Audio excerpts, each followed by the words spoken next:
see. It says live now. Live now. Okay. All right. So it looks like we are live now. So as people are signing on, I just want to welcome everybody and thank you all for coming. I'm just going to introduce myself really quick, and then I'll give a couple of quick notes about the program. So my name is Holly, and I am the Adult Programming Librarian at the Westmont Public Library. I'd like to thank the Friends of the Westmont Public Library for co-sponsoring this event for us. They actually purchased some of Howard's book, and so we are giving out those copies. So if you haven't heard from me, if you registered, you will hear from me on Friday. Some of you have, some of you haven't. So just look out for an email from me on Friday. So thank you to the Friends for co-sponsoring this event for us. I also want to let everyone know that we are recording this program, so you will be able to go back and watch it. You'll be able to share it with your friends and family and anyone who you may think want to watch this in the future. So I know you guys are all watching live on YouTube right now. So if you have any questions for Howard, add them to the comment section, and then someone will pass them along to me, and then we'll make sure to get your questions in at the end after I ask my questions. So I'm going to introduce my guest for the evening, Howard Reich. Thank you, Howard, for being here. So Howard is the son of two Holocaust survivors. He is a writer for the Chicago Tribune, where he has covered music and the arts since 1978.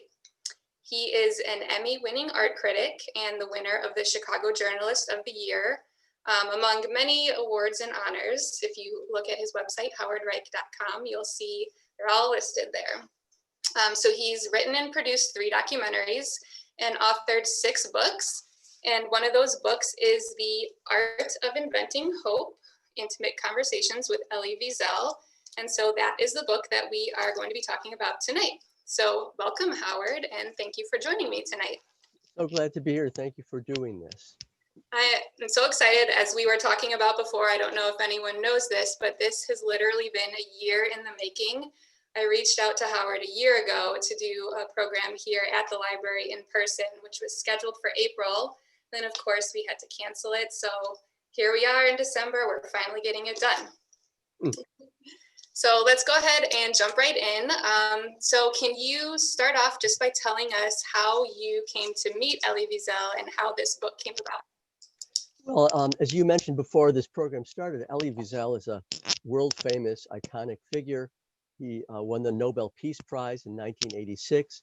And in many ways, he's kind of the voice of Holocaust survivors, because he himself was a Holocaust survivor and wrote about it most famously in the book Night, which is read around the world. Millions of people have read it, and in other books and articles as well. So really, more than anyone, the world turns to Elie Wiesel, I think even now, years after his death, to try to understand an event that's ultimately impossible to understand. I never thought I would meet Elie Wiesel. I no more than I thought I'd meet, the President of the United States. But in 2012, I was out on a story, as I always am, for the Chicago Tribune, and I got a phone call, and it was from my editor. And I answered it, and he told me that the Tribune was going to be giving its literary prize, which is an annual event, to Elie Wiesel.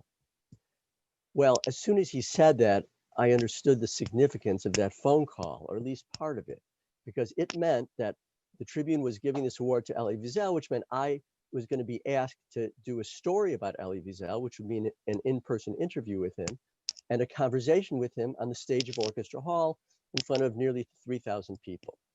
So that was a very big deal, especially since I never even thought I'd met him, would ever meet him.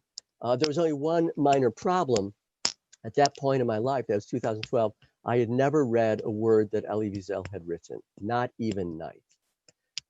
Books about the Holocaust are very difficult for me to read because of the personal implications. My parents, my family are all survivors. Most did not survive. So it's been a subject I mostly had been avoiding during much of my life. So I quickly started reading everything I could about Elie Wiesel. I went to New York to interview him. We had just a marvelous hour-and-a-half conversation. Then I interviewed him on the stage of Orchestra Hall in front of over 2,500 people. You could hear a pin drop. It was a very, very intense conversation. And at that point, I thought, this has been the most amazing 4 weeks in my career, because I went to New York, I met Elie Wiesel, I spoke with him, I wrote 2 gigantic stories in the Tribune. I was on stage of Orchestra Hall with Elie Wiesel, everybody hanging on every word he had to say. And now I'm taking him to the airport. My wife and I are taking him to the airport to bid him farewell. And I thought, this has been magical. And now the story comes to an end. But it didn't, because Professor Wiesel, as I was about to, as my wife and I were saying bye to him, hugged him farewell, he said to me, as he was getting ready to board a private plane to take him back to New York, he said to me, "You've got my number, right?" And I said, "You mean your phone number in New York?" He said, "Yeah, you've got my number, right?" And I said, "Yeah." And he went off and flew off into the sunset. And I didn't know what he meant by that. Did he mean that I'm supposed to call him and just ask him, "How's it going today?" You know, I would never presume to do that with someone of his immense stature and rather hectic schedule. So I tortured myself over that question for the next week. Am I supposed to call him? Is that what he's saying to me? Or did he just say that in a conversation? He says that to all the girls. So I was pondering that for a week. And then I pondered it the next week. And by now it's Friday. It's almost 2 weeks since our conversation. And I was at a concert at Orchestra Hall. The music was about to start. And boom, it suddenly hit me. This is a book.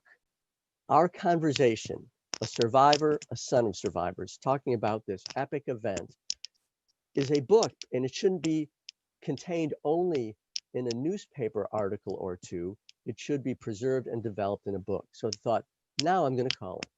So that Monday, which by now is 2 weeks and 1 day after he asked me if I had his phone number, I didn't know if he'd still remember me, because a lot happens in 2 weeks, and he's probably talking to presidents, prime ministers, and various highly influential people. But I decided I'm going to call him. So I called him.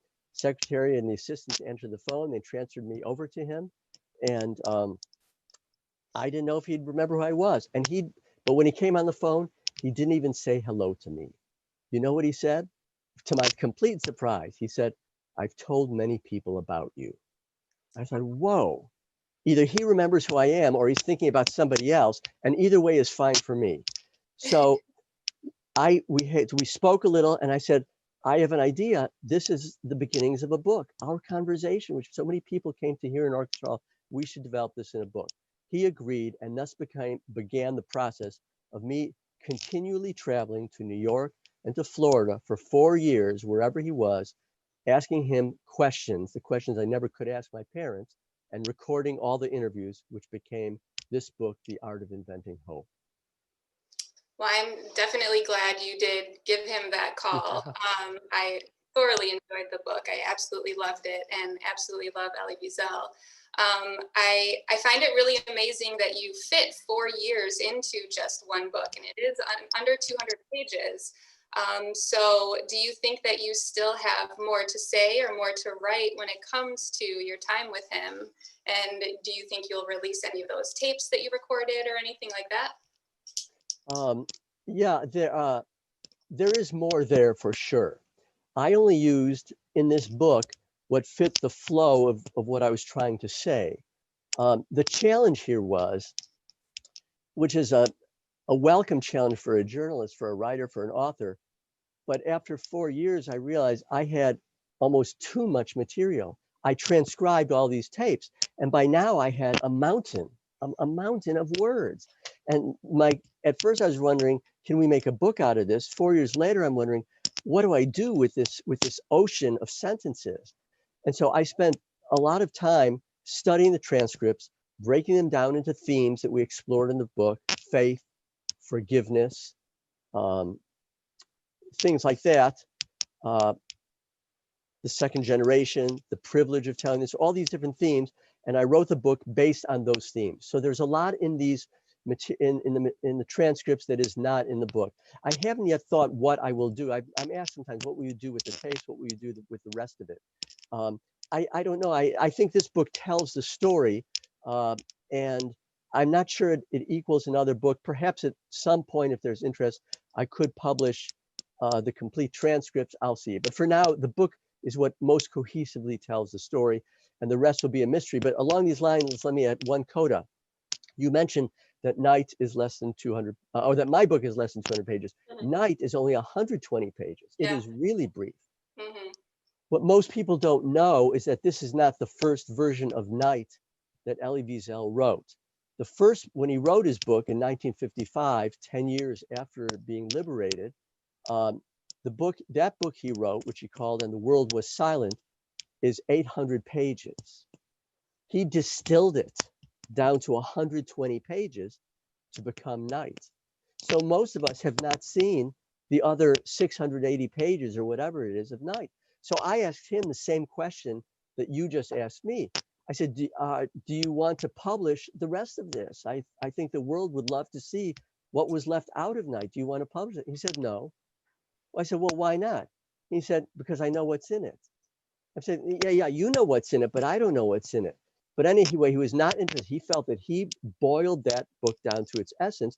And I think the fact that it's so embraced around the world indicates how right he is. And he had no intention of publishing the complete manuscript, which is in an archive right now, basically in Boston, in Yiddish. Yeah, no, I think you both did a really great job at getting to the essence of both of your books. It's helpful to me too. I'm a little bit of a slow reader, so I kind of like that they're a little bit shorter. But yeah, no, I think you both did a great job, kind of just getting down to actually what you wanted to say. So you state in the book that the most important thing that ever happened to you happened before you were born. It seems that kind of really went into effect on one night in February of 2001. So can you tell us a little bit about that night in February 2001? Yeah, so I was aware growing up that both my parents are Holocaust survivors, but I knew almost nothing about their story, what happened to them during those years. This is pretty much the norm for Holocaust families. There are some exceptions, some people who spoke about the subject, Elie Wiesel, for instance, but the literature on the subject says that most parents did not tell their children what happened. And the reasons were obvious. They said they didn't want to burden us with it. They said there were no words to describe what happened. And of course, they wanted to put away the worst part of their lives and live their new lives in America or Israel or Australia, wherever they went. So I knew very little, and I asked even less about this. I was into my own life, and it's a very difficult, of course, subject. Well, on the night of February 15, 2001, my mother, who was then a 69-year-old Holocaust survivor, living in a little house in Skokie, where I grew up, my sister grew up, which is a town famous for having such an intense population of Holocaust survivors. On that night, she packed 2 shopping bags of clothes and fled for her life and was roaming the streets of Skokie for hours until she was picked up by the Skokie police and brought to a relative's house. And the next night, she did the same thing. Well, we had to put her in a safe place, a nursing home, where she could be protected so we wouldn't lose her. But I did not connect her flight from her house with what had happened to her during the Holocaust as a child, because I didn't know what had happened to her. But not only did I not connect that, which would seem obvious now in retrospect, neither did the psychiatrists who evaluated my mother at that time. They diagnosed her with delusional disorder, which means you're having delusions. My mother said to the police someone was trying to put a bullet in her head. And we didn't know where that came from. Well, eventually I got a diagnosis about my mother a year later saying she was suffering from post-traumatic stress disorder. She was reliving, in effect, her childhood. But I didn't know what that story was. And I determined to find out. And the Chicago Tribune, my newspaper where I've worked my entire career, sent me to find that story. And I found a family my mother has in Poland that I never knew about, that she never told me about. And I went to the town where she had her childhood, called Dubna in easternmost Poland at the time. Now it's in Ukraine. And I found out the essence of what her story is. And I'll just say it quickly right here. She was born in 1931 in an affluent home in this little town of Dubna, which had a population of about 25,000, half of which were Jews, the other half Ukrainians and Russians. When Hitler and Stalin signed a non-aggression pact on September 1, 1939, they in effect divided Poland between them.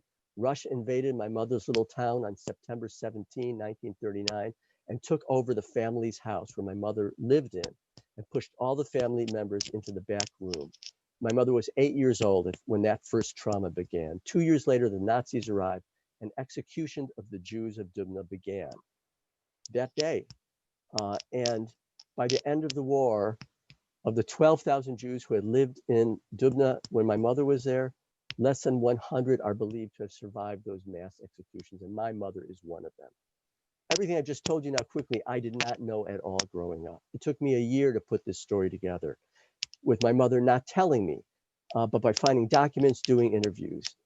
So after I wrote this, it became a story in the Tribune, and then it became a book, Prisoner of Her Past, and a PBS documentary film. And I think it's because of all that writing that I belatedly in life did about my mother and my family is why the Tribune came to me when they decided to give Elie Wiesel this award, why I was the one asked to do this interview with Elie Wiesel, which turned out to be a book and a very close friendship. Yeah, it's kind of like it was all kind of put together and meant to be. Yeah, that's what and we feel. for anyone watching who's interested in that book and documentary, A Prisoner of Her Past, it is both the DVD and the book are available in the Swan Library system. So you can reach out to us and request to get that through us as well. So I know you briefly just mentioned that you really didn't speak to your parents about their experiences, and that was normal growing up. So kind of as a follow-up to that, do you think that talking to Elie and building that friendship with him kind of in a way made not hearing your parents' stories, like was that healing for you in some kind of way or kind of cathartic at all? Like you couldn't talk to your parents about it, but you were able to talk to someone else about it. How did that feel? So I think doing Prisoner of Her Past, the book and film, was finding the story. Talking with Elie Wiesel for 4 years and writing this book was trying to understand the story. There are two halves of this, learning and then interpreting.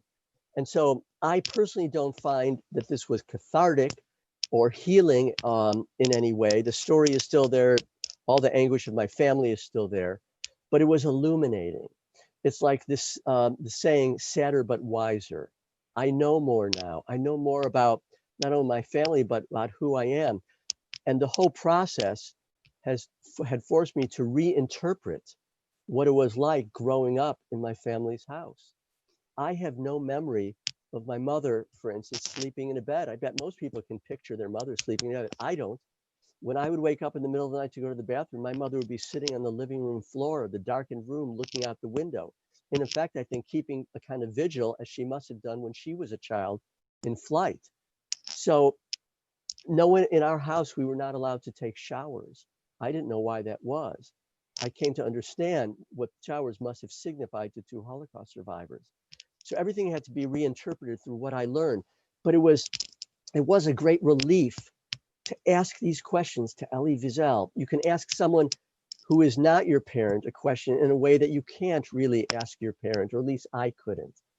And yet he went through the same experience, so much so that as I did my research, I found Elie Wiesel was liberated from Buchenwald on April 11, 1945, the same date and place my father was liberated. They were together in that camp. Did they know each other? Did they brush past each other? I don't know, but they were there. They were among the last Jews who survived that horrific experience. And to be able to, he was not only answering questions I asked, he was answering questions I didn't know I had. He was addressing questions, he was addressing issues. By the end of 4 years, I literally had run out of questions. People often ask me, what else did you want to ask me? After 4 years, I'm done. I've asked them. The question was turning him into a book. In fact, at one point he said to me, so what are you going to do with all this? I said, I'm going to turn it into a book. So it was extremely illuminating. It changed my understanding of my family, of my family's life, why my family acted the way they did, why the ways in which my family acted, which may have seemed bizarre to me, was completely natural considering what they came through. And I hope that it gave me more empathy for other people who've been through traumas of their own. Yeah, you have a chapter that's titled A Burden and a Privilege, and I think that kind of sums that up beautifully there, what you just said. So another thing that Elie said to you is that he is a pessimist. And that's funny to me because the title of your book is The Art of Inventing Hope. And to me, that is the opposite of pessimism. So can you explain what he meant by that when he said that? Yeah, he totally threw me a curve. I think this, for a curve on it, I think this was one of our first interviews. And I said, with all these genocides that still happen in the world, Rwanda, Cambodia, it never has stopped really. Are you optimistic or are you pessimistic? And mostly he was this upbeat person, conveying hope and looking toward the future, educating people. And he said, I'm pessimistic. And in fact, he said, I gave a speech at the UN, I think it was 2006 or so, and in which and the title of the speech was, Has the World Learned? And the answer is no, because if the world had learned, there wouldn't be all these genocides. So I'm pessimistic, but he quickly hastened to say, but it's an active pessimism. So I said, active pessimism, what is that? I never heard of that. That sounds like a paradox. He says, active pessimism is a pessimism that drives you to action.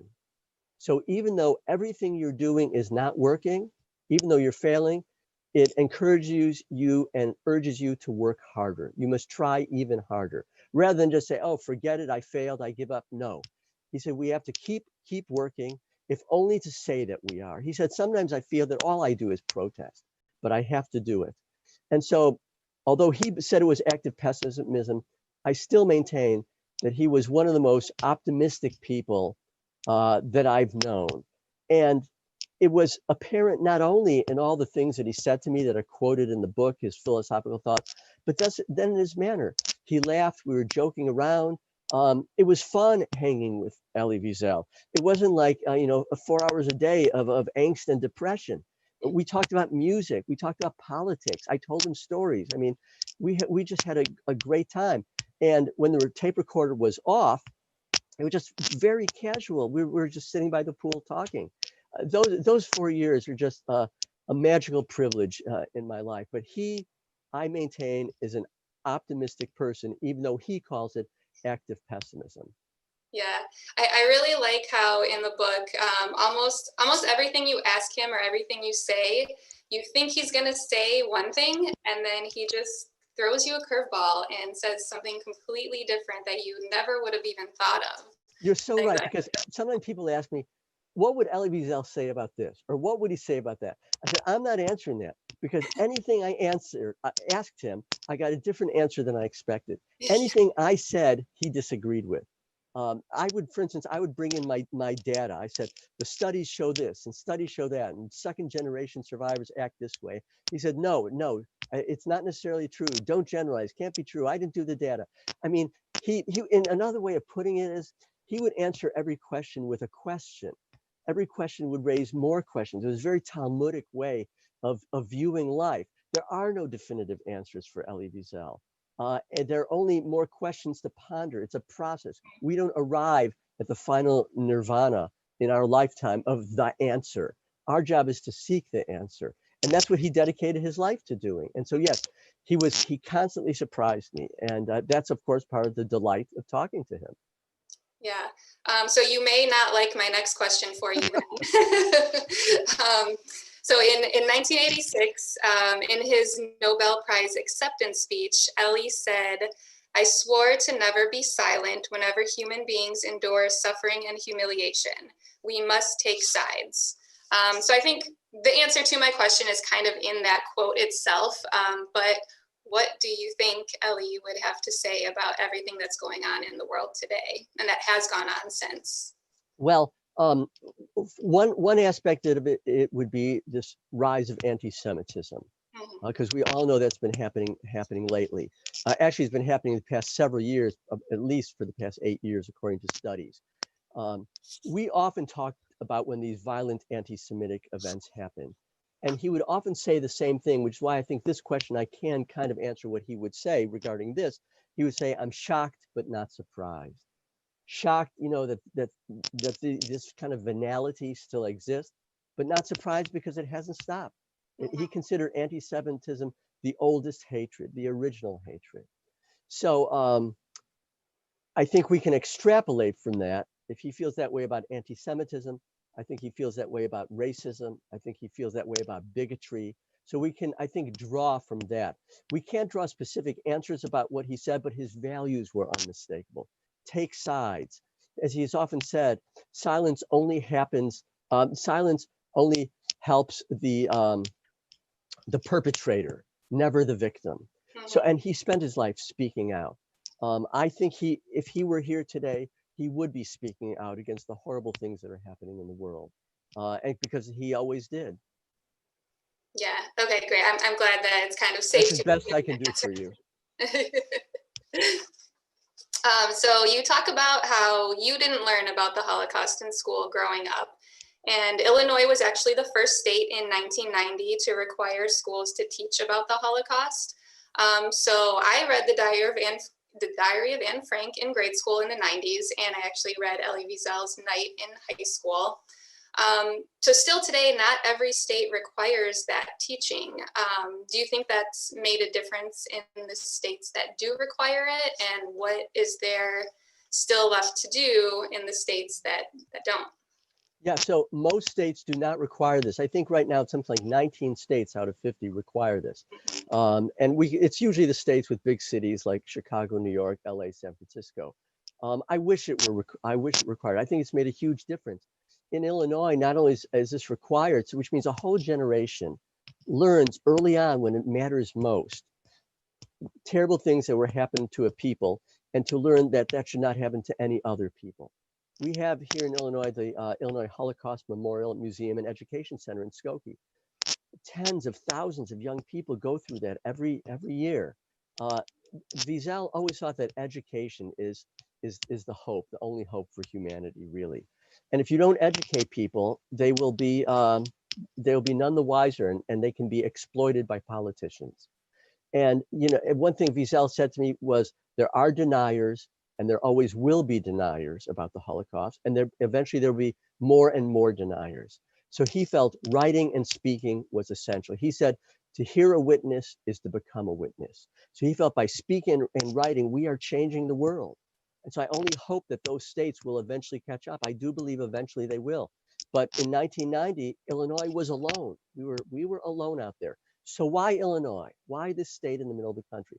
I think I can answer that question in one word: Skokie. Mhm. Because there were so many survivors there. And in 1976, 77, and 78, when Frank Collin, a neo-Nazi, threatened to march in Skokie, the survivors rose up and protested. And they created a small museum, which became the big museum. And they championed in the legislature Holocaust education.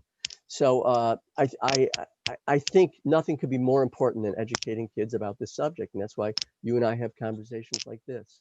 Yeah.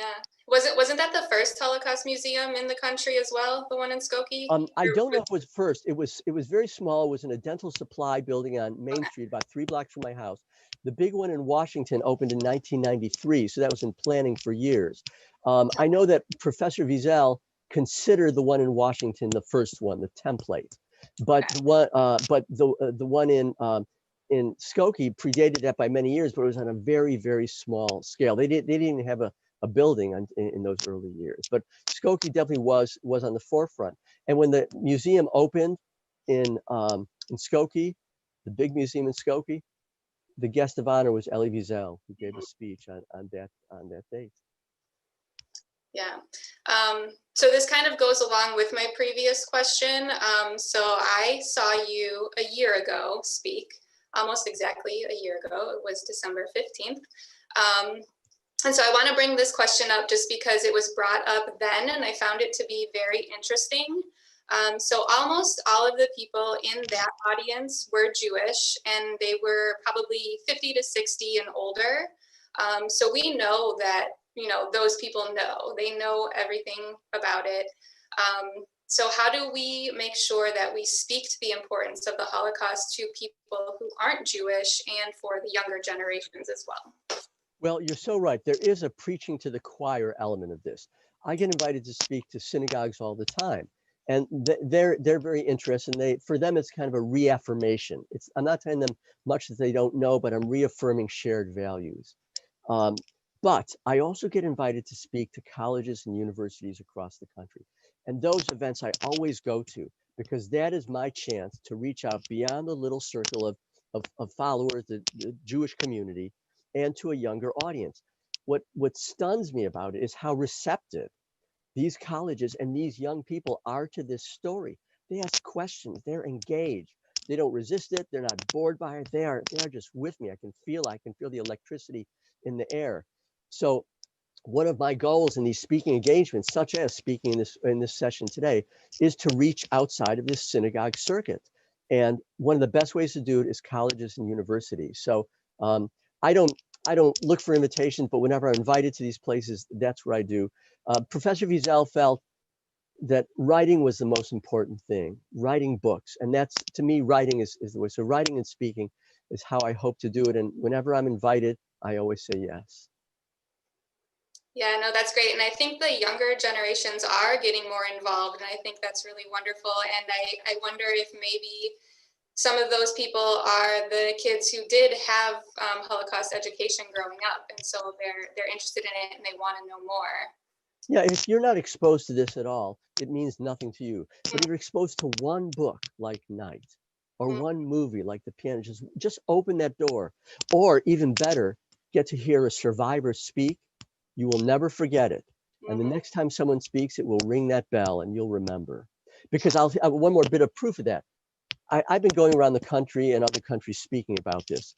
There is no place where I speak where I don't run into at least one or two or three people in the audience who say, oh, I heard Elie Wiesel speak 20 years ago. I heard him speak 10 years ago. I heard him speak 30 years ago. Everywhere I went, they heard him. He was like Johnny Appleseed going across the country telling this story. And it really built. And so to hear a survivor speak, or eventually there won't be survivors, a child of survivors, an expert in the subject speak, leaves just an indelible impression. I cannot value it enough. Yeah. So I do just want to know, I have a couple more questions for you. If anyone watching has questions, please add those to the comment section so that I can get those and that I can ask Howard those questions as well. So what do you think Ellie's greatest achievement in life was? Well, he has so many. I mean, he won a Nobel Peace Prize. He's written over 60 books. He spoke constantly for over half a century to audiences around the world. But if I had to distill a couple of key achievements of his, one would be his writing, especially Night. He writes in a poetic way. And that's the reason I think everybody reads Night. There are many books about the Holocaust and now many books by survivors. His stands out because of the poetry and the lyricism of his language, the way he knows what to say and what to leave out. So one is his achievement as a writer, taking us into this experience for those of us who are fortunate not to have been there. He also, I think, changed the world's perception of Holocaust survivors, because after the war, there was amazingly a lot of shame and stigma attached to survivors. They were asked, why didn't you resist? Why didn't you resist? I say they did resist. By trying to live, you resist. Professor Wiesel said, by believing in God, you resist it. By having children and grandchildren, you resist it. But military resistance against the biggest military organization in Europe, and when you have nothing, so the victims were blamed. It's your fault. Why did it let you? So why did people think that? I think the reason people said that is to relieve themselves of their own culpability. Because the question really isn't, why didn't the survivors resist? They did resist. The question is, why didn't the rest of the world help those survivors resist? And that makes everyone else in the world complicit. And nobody likes being complicit in that. And so it's better to blame the victim. Professor Wiesel changed that. With the publication of Night in 1955 and a slew of books and conversations afterward, he painted Holocaust in an aptly heroic light. They survived. They lived. They made new families. They are still here to tell the story. And now I think those who are interested in the subject do review the survivors as heroes for what they did.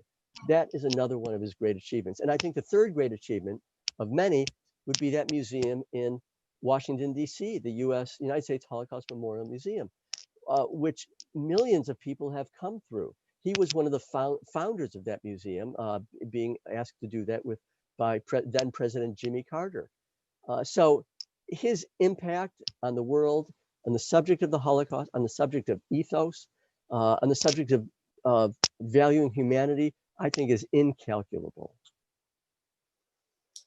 Yeah, and I definitely recommend, if you can get to the Holocaust Museum in DC, definitely go to it. It is tough. It's really hard to get through, but I think it's important to get through it. Yeah. So what is the greatest lesson that you personally learned from Ellie? Make sure you have batteries for your tape recorder. No, well, that's an important lesson because you don't want it to run out. I learned almost forgot my computer battery today, so oh, that would not be good. I've had disasters along those lines. Fortunately, not with this, because I was very nervous about losing a word. One of the great lessons I learned for him, and I think one of his most urgent messages, could be summed up in this word: tolerance. I think he had tremendous tolerance for other people's views, even those who fervently disagreed with him. He writes in one of his books, never look down on a man or on a person who repudiates their religion. They're fulfilling their own destiny. Well, he believed in religion, but he believed in everyone's ability and everyone's right to choose the path that they chose. Tolerance for other people. He said to me at one point, and this is in the book, he thinks one of the most important issues of our time is humiliation. I think humiliation, you mean like someone says, I don't like your hat, humiliation?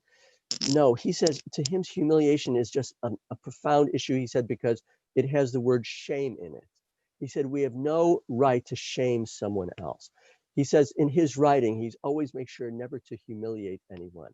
And the reason I think, because to him, humiliation leads to bigotry, and bigotry leads to genocide. And he wanted us to not slip down that slippery slope. He had an occasion, he writes in one of his books of memoirs, after World War II, he was in Israel, and he saw on a bus a man who was with him in one of the concentration camps, who was they call a Blockaltest, a block leader. And now Wiesel could confront him, could insult him, could humiliate him. And he wouldn't do it. He said, it's not my job to humiliate anyone. It's not my job to judge anyone. I'm a witness. And so I think if we can show more tolerance of the kind that he showed, the world would be a better place. So I have one more question, but before I ask that question, I want to open it up to audience questions. So does anybody have any questions or comments that they would like to share before I ask my final question and kind of wrap it up?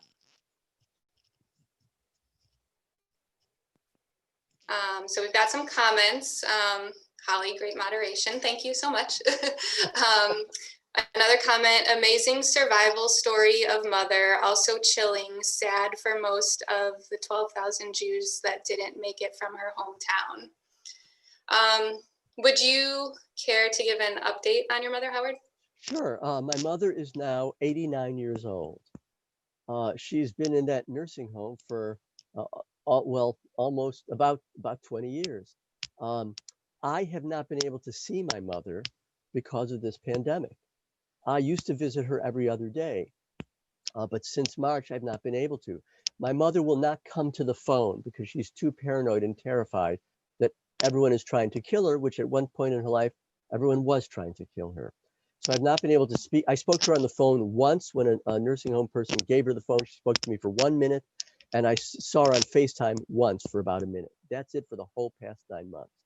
So in effect, my mother is kind of in the situation that she was in the 1940s. Although she's safe and protected, she feels threatened, and no one is coming to visit her because I can't visit her. So I feel terrible about that. I look forward to when she gets the vaccine, I get the vaccine, and I can visit her again. On the other hand, that the whole world was trying to kill this 10 or 11-year-old girl that my mother was. And from 1942 to 45, the world was aligned against her. And yet she somehow eluded that death and came to the United States and got married to a Holocaust survivor and had 2 kids and grandchildren and built this beautiful life in America. So I like to tell people, I don't want to view my mother's life totally in terms of this tragedy, totally in terms of her reliving this experience. There's like 40 years in there where she led this beautiful American life. And I am in awe. The more I learn, I'm in awe of my mother, of my father, of all the survivors, what they were able to do after they survived, having to survive again in new countries and learn new languages and get new jobs and professions. I'm in awe of what they did. And any struggle or conflict that I have in my life is ridiculously insignificant compared to what they faced. Yeah, it's always interesting to think of it in terms of that, you know, when you're having a rough day, like, you're really not. Yeah. Right. So we have another comment, Mr. Reich, very enriching and informative talk. I learned a lot. So any other questions or comments from anyone before I end up with my final question? Here we go. We have another question. When you completed the book, did you give a copy of the manuscript to Ellie to read? This is such a great question. So I told Professor Wiesel at the beginning of this process that no one will see this manuscript before he does. Not my wife, not my literary agent, and certainly no publisher. He said, fine. He didn't ask me, but that's what I told him. I wanted this to be between us. So finally, after 4 years, I finished the manuscript. I sent it to him in Florida, which is where he spent every winter. FedEx it to him. And he said, I told him I'm ready. He said, send it to me and then come to Florida. So I sent it to him. I come to Florida, get to my hotel that night. Excuse me, let me take another quick sip for this cliffhanger story. So the next day we're going to meet in the hotel lobby where he stays, which as always, we meet, we say hello, we hug each other. But I realized he's not holding this manuscript that I sent him, which is why I've just come to Florida. So we sit down on 2 chairs and we start talking to each other, pleasantries. How are you? How are you? And I'm thinking, wait a minute. So I didn't think it was a very good sign that he did not have the book with him. So I said to him, would you like to go over the manuscript with me? He said, no. I said, really? Wouldn't you like to? I mean, that's why I'm here. Wouldn't you like to go over this? He said, no, it's fine. Very good. Very good. Nothing to change. And that was the complete editing process between him and me on this manuscript. So I had extremely mixed feelings at that moment. For one, I felt tremendous relief that I had not blown the past 4 years of my life or his by getting it all wrong, you know, that he who knows what he would say, you know? So I felt great relief. I couldn't believe I passed the test and he didn't want to change a comma. On the other hand, I was looking forward to, I had booked a whole week in Florida. I was looking forward to going over this with him, having the fun of, you know, really wrestling with the manuscript. That didn't happen. So instead, we spent the next few days just talking to each other, sitting by the pool, talking about music and art and culture and our lives and politics and all those things. That also was a great week, not recorded, but just basking in the warmth of his friendship. And then I'll just wrap this thought up with one other little coda here. I always presumed that when this book came out, he would still be around and he would maybe write a foreword to the book. We would celebrate this together. It really never dawned on me that something else would happen.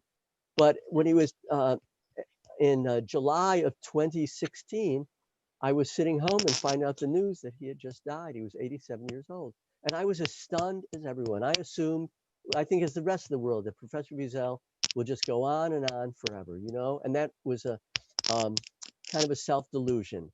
So I was sorry that he wasn't here for the publication of this book, but I am so grateful that he saw the manuscript and that he said nothing to change. Because otherwise, I would have always wondered, did I do it or did I? Did I get it right or didn't I? And so I thank Alan Zucro for that fabulous question. Yeah, I think it's safe to say that Ellie is never wrong. So you got it right. Yeah, I passed. Okay, and then we just have a couple more comments. Thank you so much for this interview. It has been amazing from both of you. Also, awesome program. I look forward to reading the book. Thank you, Holly and Mr. Reich. So if there are no other questions or comments, oh wait, one more just came through. Howard, how have you helped educate your niece and nephew on their grandparents' life? Oh, what a wonderful question. So my wife and I do not have any children. And plus, my wife has her hands full taking care of me. That's a full-time job. So my sister has 3 kids. They live in California, and I'm very close to them. I speak to them like 2 or 3 times a week or more. and they're adults now, young adults. They've seen the film, they've read the book, but one of the highlights of telling them the story and learning from them, I thought the first event I do in California, I want my niece to be interviewing me. And she was game for it. And we did this event in California. There were probably 150 people there all. And I was being interviewed by my then 19-year-old niece about this book. And I have to read to you the dedication in this book. So it says, the dedication of the book says, for Pam Becker, my wife, who makes all things possible, and for Amanda Abramovitz, my niece, the next writer in our family and the inheritor of its story. She is an aspiring writer. She's written about this subject already, and she gives me not only hope, but belief that the story extends thanks to her. So I talk about this with them. They've read the book, and I see them carrying the story forward. So I owe them a debt of gratitude. Yeah, so you actually just answered my last question. What was the question? And I'll finesse another answer. Well, so it's, how do you think, or how would you like for your family's story to be carried on to future generations? So in a conversation I had not long ago, one of these Zoom conversations, someone said to me that they were concerned that the third generation, in other words, the generation after me, is not taking up this story, is not interested. Well, I strongly disagreed with that. And the psychiatrist who was on that program with me, who's a survivor himself and a child of survivors, said he also disagreed. And Professor Wiesel disagreed. Professor Wiesel said he was amazed at how the second and third generation are taking the story forward. He said he wouldn't be surprised at all if they said, it's enough, I don't want to hear about this. My parents, we love you, but we've had enough, turn the page. He says they're taking it up, they're taking the story and they're writing, they're making films, they're speaking. He is startled by their investment in the story, and so am I. And so I do not worry that this story will fade away, that people will forget, that this will become a paragraph in a history book. As long as there are books like Night, as long as there are museums like the ones in Skokie and in Washington and around the world, there is no stopping the story. I think this is a dominant story of the 20th century. And I'm so inspired and moved that young people do want to tell what happened. Yeah.